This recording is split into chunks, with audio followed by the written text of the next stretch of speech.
শিক্ষার্থী বন্ধুরা, কেমন আছো তোমরা? আশা করি প্রত্যেকে ভালো আছো। আমি আজকে শুরু করতে যাচ্ছি সেটের বেসিক ধারণা নিয়ে। প্রথমে আসি, সেট কি? এই দেখো, সেট কি? আসলে সেট আমাদের দৈনন্দিন জীবনে আমাদের নিত্য প্রয়োজনীয় জিনিসপত্রের মধ্যে আমরা সেট দেখতে পাই। যেমন তুমি যখন স্কুলে গিয়েছো, সরকার তোমাকে বই দিয়েছে, এক সেট বই। তুমি যে ক্লাসে পড়ো না কেন, তোমার ওই ক্লাসের এক সেট বই দেওয়া হয়েছে, যেখানে তোমার সব সাবজেক্ট গুলোই আছে। যেমন আমরা দেখতে পারি ঘরে ডিনার সেট, কাপ পিরিচের সেট, সোফার সেট। এরকম দৈনন্দিন জীবনে অনেক সেট আমরা দেখতে পাই। এখন আসা যাক, আসলে সেট কি?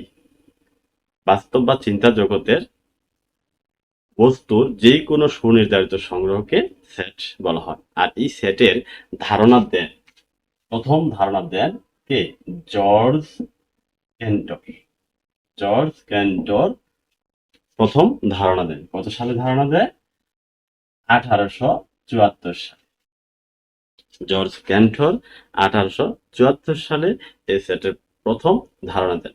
এই সেটকে প্রকাশ করার জন্য ইংরেজি বর্ণমালার বড় হাতের অক্ষরগুলো চিহ্নিত করা হয়েছে। এই বড় হাতের অক্ষর দ্বারা কিন্তু সেটকে প্রকাশ করা হয়। আর সেটের উপাদান কি? ছোট হাতের অক্ষর, এক্স ওয়াই জেড, এই অক্ষরগুলো দ্বারা প্রকাশ করা হয়। সেটকে বড় হাতের অক্ষর আর উপাদানগুলোকে ছোট হাতের অক্ষর দ্বারা প্রকাশ করা হয়েছে।